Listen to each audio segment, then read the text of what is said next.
want to welcome today Dr. Heather Blaylock. She is a medical doctor with a special interest in sexual health and aesthetic medicine, and she is from Stellenbosch, Somerset West. So welcome, Heather. Thank you so much for the invitation. So we are going to talk about what a lot of people apparently don't like to talk about, and that is sex and sexual health. So let's start off with why don't they want to talk about sex? So this is a conundrum, I think, for all of us, because we all, as adults and couples, are having sex, but it seems like there's a worldwide culture of people being afraid to talk, firstly, to their children about their bodies and about normal sexuality. And so there's lots of religious beliefs and cultural beliefs, and which are very strict beliefs. And then parents also don't want to talk to their children about sex because they don't have the language, they don't maybe have the words because they haven't learned the words. And I think a lot of parents don't want to think about their children having sex, so they don't want to talk about it. And then as adults, we come into relationships and partnerships where we don't have the language, and for some reason it's difficult to talk about something we do, but yet we don't have the word. Yes, and I think women talk more about it than men. I'm not sure what your that is experience correct, has because been. Yes, because women, we tend to talk to our girlfriends a lot about everything, and we also reach out more. And we also go to doctor's appointments much more frequently than men do. Yes, yeah. So I actually want to talk about our basic needs. So everybody's basic need is obviously we need clothes, we need shelter, and we need food to eat. But we've also got emotional needs, which is we need to feel loved, we need to feel appreciated, and we need to feel that we belong. So I think where sex comes in, and you can obviously give us your your expert opinion, but I think we are mammals, so we work on instinct, but humans have a frontal cortex, so that is our thinking brain, so we can think, we actually can think about it. But men are there to reproduce. That is what they do. And women are the nurturers. So I think that is the distinction between men and women. So when it comes to sex, basic needs. Okay, so women, we're really, as you say, the nurturers. And this is the norm. Okay, so it is the average. And it doesn't necessarily apply to all women, but we crave intimacy and a connection, a bond with our partner. And when we have intimacy with our partner, it's really to facilitate that bond, and there's a lot of trust and meaning placed into not just having sex, but even kissing, touching, and holding hands. And so we really are looking for that sense of nurturing and security. Whereas men are visual. Sorry? Men are more visual.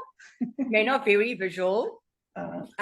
Men are programmed to hunt and gather, and we know that men are much more sexual. They have testosterone coursing through their veins, and so we know that testosterone is responsible for sex drive and for libido. And they think about sex almost, I don't want to say all the time, but they think about sex a lot. They like variety, and yeah, their drive is really for like a physical release, and that sense of that bonding for them is not so important.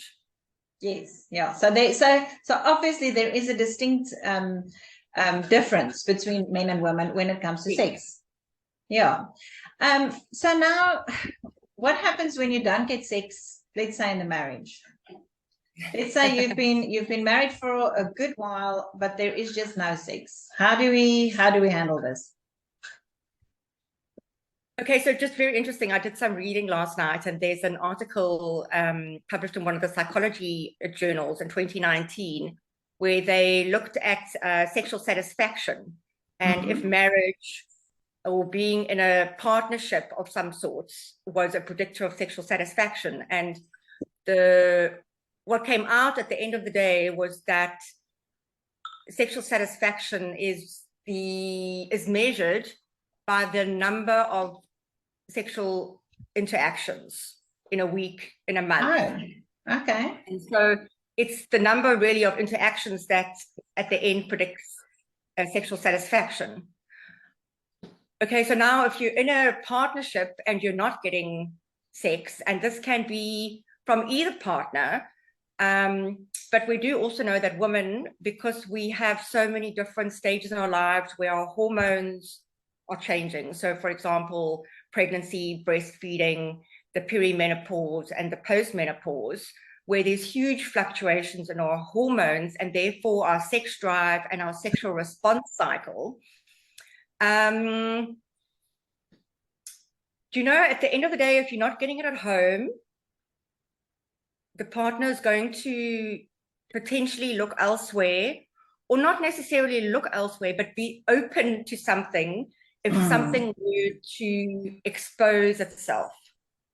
Yes, you know, while you were talking now, I was just thinking, you know, I think a lot of people, I think, you know, when you've been in a relationship for a long time, sex can become boring, or you get stuck in a rut where, you know what, he's too busy, I'm too busy, you don't get time for it, and then it's just not a priority anymore. And that is where you get stuck, because it's very interesting the way that you said it now, that the more frequent you do it, the more satisfied you are. And I think people are just stuck in a rut. Yeah. So I also think that by the time one of the persons in the couple has an affair, for example, the relationship is already in trouble. So it's not that the affair is now going to cause trouble. It's that the relationship is already in trouble. And the affair, or the looking for sex elsewhere, is a symptom of that. And so those couples should have probably been in sex therapy or marriage counseling, you know, quite a long time before, you know, an affair outside of the marriage happens. And then the other thing I want to just talk about is resentments. So where this whole conversation actually really started, or this topic that I wanted to pursue a little bit more, is so I had two clients sitting here at my on my couch talking exactly the same thing. They were saying that they feel guilty because they are not giving sex to their partner because they don't feel that they help around the house. So that's not the only reason. I must just quickly tell you that I think a lot of people, especially women, think that if they don't feel good about themselves, that is a major thing. And the other thing is, you know, these women, they do have a lot on their plates. They do. So they are tired. I mean, that is just reality. You know, they've got the kids, they've got the house, they've got their career that they pursue. But with that, I just want to say too, because I'm doing these brain profiles that I briefly spoke to you about previously, and an L2 does not give over. The husband might say, you know what, okay, I'll sweep the floor today, but then you point out, but you know what, you've missed this spot, you've missed that spot, and then just give me the broom, I'll do it because I can do it better. So there's a lot of control where that is concerned as well, and then that causes resentment. So yeah, so what is your point of view on that? Yeah, so I think that for me is also like a symptom of a poor dynamic that is happening in the relationship, and probably a lot of very bad communication. And yeah, I think once resentment has crept into a relationship, it's very hard. It's very difficult to get out of that.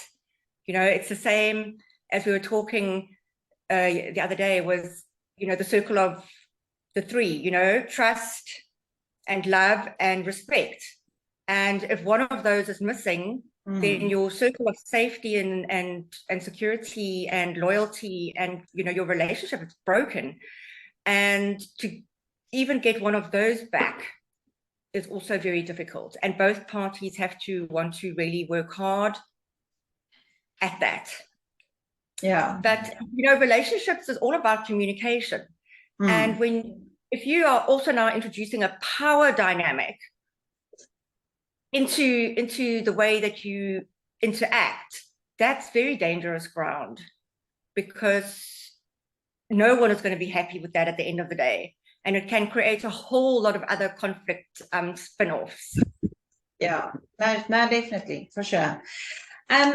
Other reasons that couples don't have sex? For men, just some very interesting stats is that men mostly have affairs when they are older, so over 40s, and women who have affairs on average are in the younger age group. And often people who cheat have been also cheated on. So that also may become like a dynamic in, you know, that's really bad in a relationship. And they talk about having affairs because a person has a fear. And they also say that avoidant type attachment styles also have a lot of outside interactions.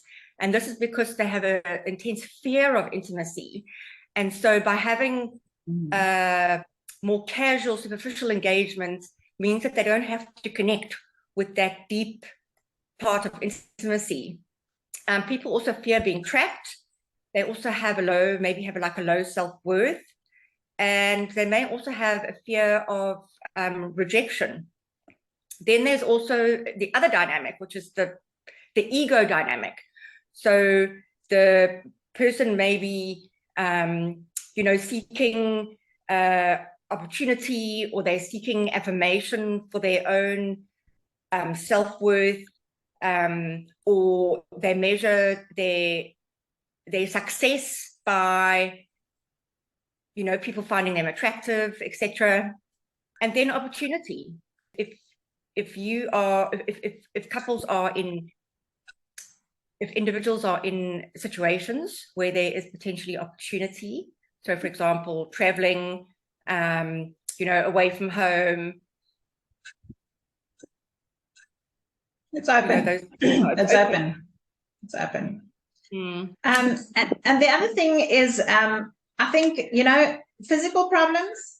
I mean, women that's had cancer, that you know, that had a mastectomy. Yes. I mean, that must be a huge role. And I think also people that have been abused, you know, and they haven't dealt with it. I'm sure that must play a huge role.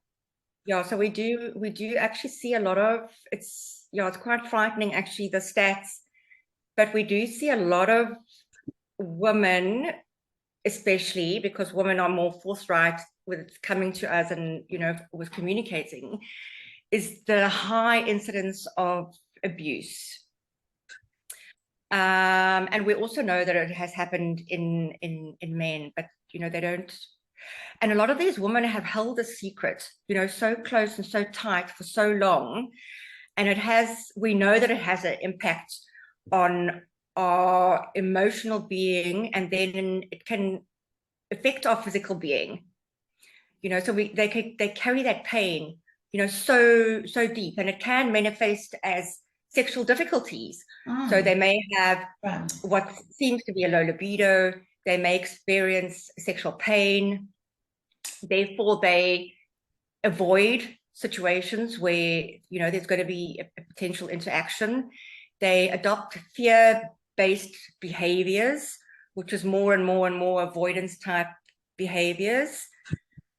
We also see a lot of women who have had pregnancy terminations, and they have also never told anybody, never told their mother, their sister, their best friend, let alone their partner. And the pain and the guilt and the shame that some of these women carry lifelong is also so incredibly painful, and can also be then projected through their sexual interactions. Yeah, sure. No, it is. I can imagine. I can imagine. And then women's body image. Let's talk about that. Major. Okay, well, let's add to that men's body image, because men also struggle with the same kind of things. You know, we think that they don't, but they do, because, you know, all the media are consumer type materialistic world that we live in. The fact that we are more, for lack of a better word, exhibitionists. We wear less clothing. We have all our body hair removed. So the ideal of this perfect, like, Barbie image, what we're supposed to look like, you know, from top to toe, dressed and naked. It's a lot of pressure. And yes, it's not real, you know, in the bigger sense, when we can be, you know, real with ourselves about that. But the pressure on people now to look a certain way and behave a certain way and have certain material goods is huge. So women struggle a lot with body image. And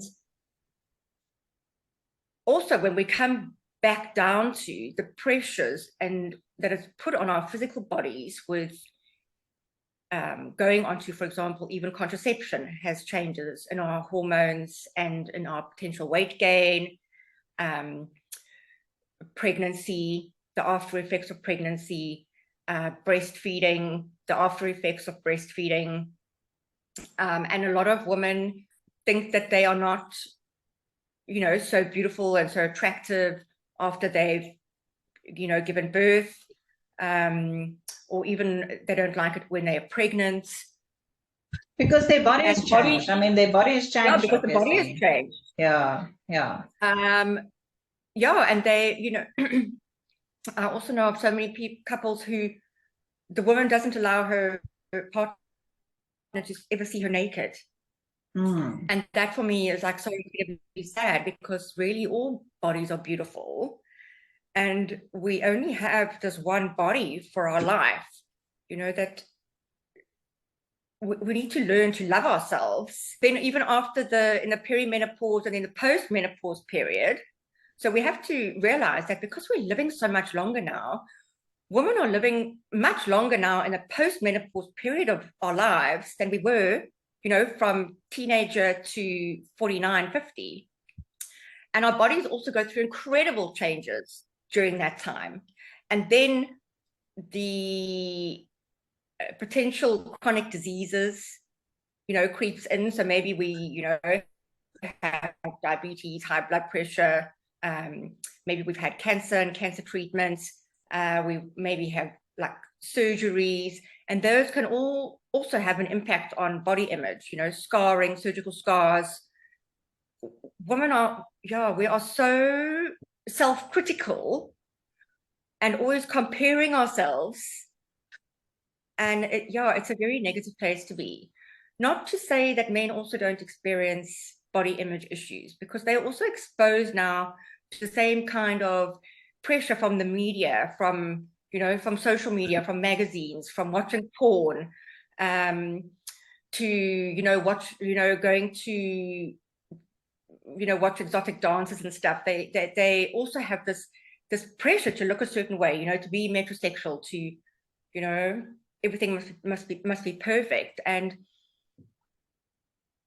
men also over a certain age, you know, their testosterone starts to drop, and that's why in their like late 40s, 50s, they start to develop like this little boppy. And if, you know, if we don't work hard enough, you know, it's going to just accumulate.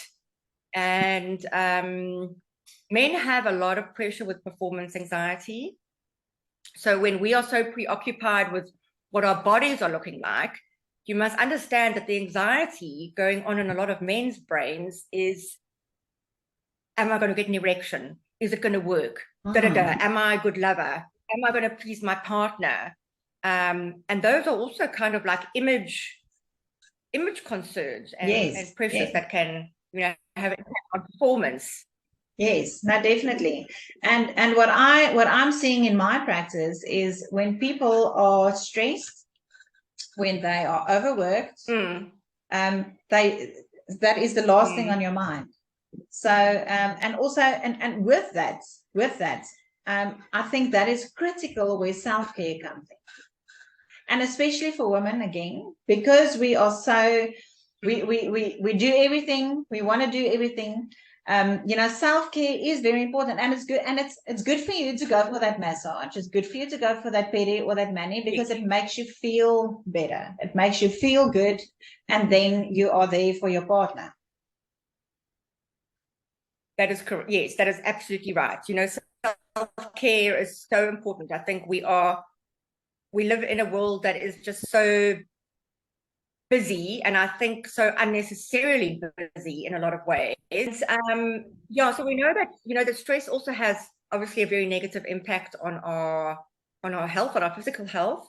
It affects our whole hormone pathways. So chronic stress, we have a release of cortisol, and cortisol from the adrenal glands is poison, really. It affects our mood, our immune systems, our blood pressure, our sugars, our metabolism. And if we're not taking care of ourselves, eating correctly, exercising, sleeping enough, very important is to have enough sleep. Then, we can't be expecting our bodies to perform like a super Olympic athlete every day if we're not feeding it with goodness. So that includes nutrition, but it also includes sleep, time out, self-care, good, healthy relationships. Yeah, because your health really is the most important thing, because and again, I'm gonna because if you are too stressed, you don't have the capacity to exercise. You don't have the capacity to eat right, because you are only eating for that emotional good feel, for that quick moment, or energy. People don't have energy. So that's a major thing. So stress, you have to control your stress. Otherwise our bodies burn out. We can't expect them to perform at 100% if we're not giving it back 100%. So I also just wanted to say, like, in the difference between also men and women is that men have what we call spontaneous desire. Okay, so even though it's also like an average thing that we say, but men are mostly, although this can also be a pressure on them, but men are mostly always potentially ready to have sex. Okay, but women have something called responsive desire. So this is well described by a woman called Basson, and she talks about, so women, we don't think about having sex necessarily spontaneously, but once we are engaged in some kind of sexual touch, tease, interactions, then our brains and our bodies get switched on. It's like, oh, actually, yes, this does feel quite nice. Okay, yes, I remember last time we had sex, it was beautiful. And so that is a completely different dynamic. What goes hand in hand, though, is that if you've had negative sexual experiences, so for example, your partner is a bad lover, okay, and this does happen actually quite a lot. And we're going to talk about what is a bad lover just now. And you and you've never had an orgasm, okay, then your feedback is not positive. So then you avoid, and you don't really want to have that interaction, or you fake an orgasm, or you just lie, they say just like lie back and, look at the ceiling but if you're having good sex, then you're also going to want it more. Plus, when we have sex, we're releasing all those beautiful feel-good hormones.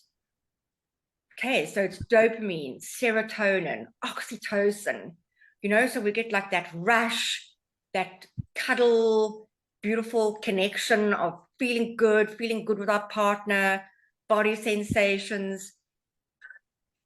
And so that is what I think we often have to remind ourselves of, you know, is, wow, I know that if I engage in this interaction, I'm going to feel good, my partner's going to feel good, and the relationship is going to be better.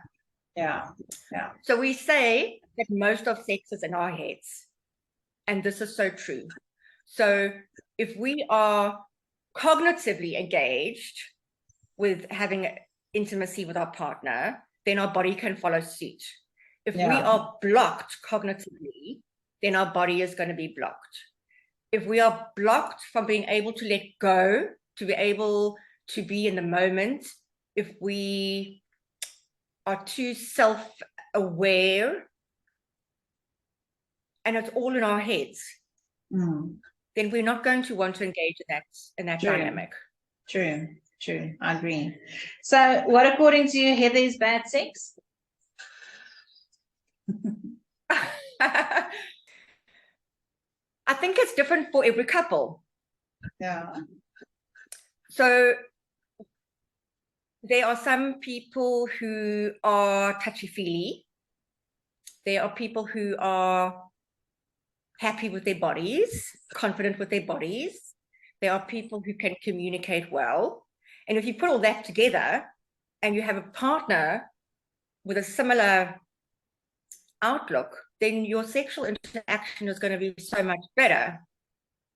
If you can communicate with your partner, this is what turns me on, this is what I like, touch me here, touch me like this. You can hand guide if you don't want to use words.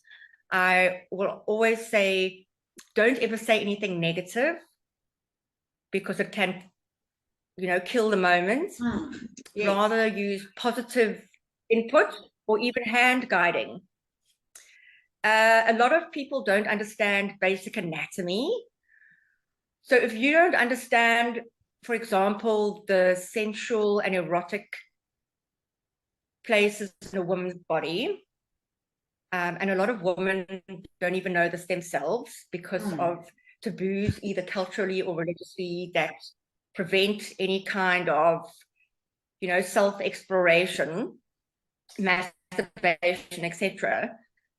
So I often find just a basic anatomy lesson with men and with women, they're like, oh, I didn't know that, you know. So for example, only a third of women can have what we call a vaginal orgasm.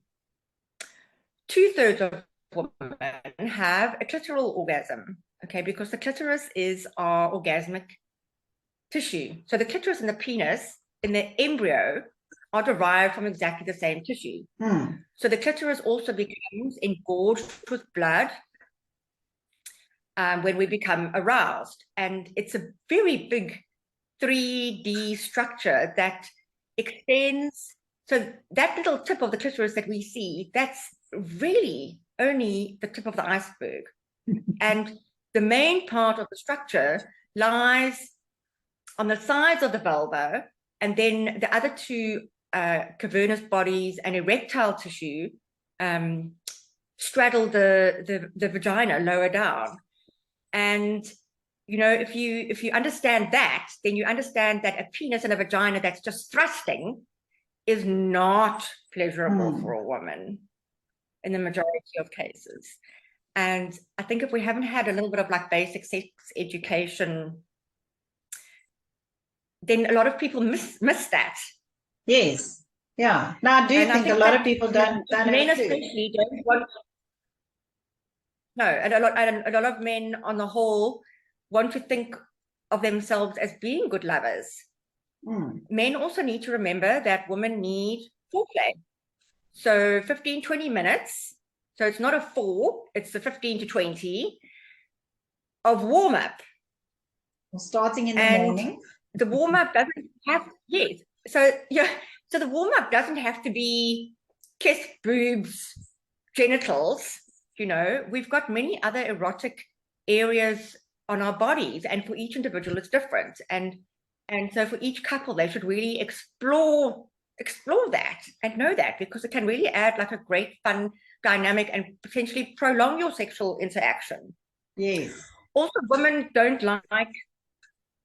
have pleasure from too much thrusting. So we also have like a time where like more than 10 minutes, dude, you know, can actually start to become uncomfortable. Yeah, and really potentially not pleasurable on average. Yeah. Yeah. But I do think, yeah, there's also lots of different ways to be intimate, and being intimate doesn't always have to be penetration. yes. Yeah, and then, you know, there's so much available now that you can buy online. If people are into spicing things up a little bit or experimenting a little bit, you know, there's an amazing variety of like sex toys for all different types of needs, you know, that are safe. And so men like variety and they like excitement. Yes. So that's where the relationship that very quickly gets into a rut of doing the same ABC, you know, can get like very boring. True. Over time. But it becomes very hard to keep the interest and the excitement going, and both parties have to really be playing a very active role in keeping that up in a relationship. But that is where I think communication comes in. You have to, it's all communication. Communicate what you like, what you don't like. Yes. Are we doing it enough? Are we not doing it enough? What can we do? How can we schedule it? How can we go on a date? Yeah, communication. Yeah, I think also, you know, what you're talking about now about dates is that it is, I mean, it sounds like so like stale and staged, but it is important to schedule sex if you're not having it, because also the longer you leave it, the harder it is to go back. Yes. And so scheduling sex, if you've got a busy schedule, if one of you is traveling, if you've got children that are demanding a lot of your time, attention, and energy, then you really do need to sit with your diaries and schedule it, and maybe go away for a night, go to a hotel, go to a guest house, you know, have a babysitter, or just lock the bedroom door. But if you don't schedule it, you know, it might just not ever happen, because if you're not that into it, there'll always be an excuse. Yes, and I also think, you know, create something in your own head. If you're not in that mindset, just go out, go buy yourself some lingerie, you know, whatever, just to get you back into it, I think is important. Yeah. So Heather, yeah. It comes back to self-love. Exactly. Self-care. And I think that if you're in a good relationship with good communication, that person that you have chosen to spend your time with, that is your most important person. You should want to be, firstly, the best person that you can be for yourself, then the best person that you can be for your partner, and it should be both ways. Then you should be supportive of your partner. You should build your partner up. So you should want your partner to be happy, to achieve, you know, and part of that is engaging in intimacy. Exactly. And having that bond, you know, time. Yeah. Because our bodies are special, and we're not sharing our bodies with just anybody. Yes. So Heather, tell us more about My Sexual Health. Okay, so My Sexual Health is a body of medical practitioners, and it was started by Dr. Elna Rudolph, who is a medical doctor sexologist. And we are a group who are physiotherapists who do specific pelvic floor treatments, psychologists, sexologists, social workers, medical doctors with special interest in sexual health. We've all had a special tertiary training and potentially overseas examinations. We also have a couple of gynaes on our group. Yeah, so it's really about working together. When we work with an individual with a sexual problem, and then in most cases, if one person in the couple has a sexual issue, you have to understand that the impact is on the couple. Sure. And so we can't manage those problems as, for example, just a medical doctor. I need, for my sexual pain patients, a physiotherapist, and also often, the psychologist. And so it's a beautiful group of people. Yeah. And, that's the thing about working with sexual health practitioners, is that because it's such a sharing field of care, we all are we're all kind of like touchy-feely people, we all huggy people, we reach out. Because it's all about sharing and working together. That's a close-knit family. Yes. Okay, so where can we get a hold of you? There's a My Sexual Health website, and if you go onto the practitioners, you'll find the physios, doctors, etc., who are in your area. So we are in Stellenbosch, and we also do online Zoom calls, so consultations. If people are staying in outlying areas, we can do that. From taking a good history, we can often then send them for blood tests or for other investigations as necessary. Yeah. Okay. Thank you so much for your time today, Heather. I really appreciate it. You're most welcome. Thank you for having me.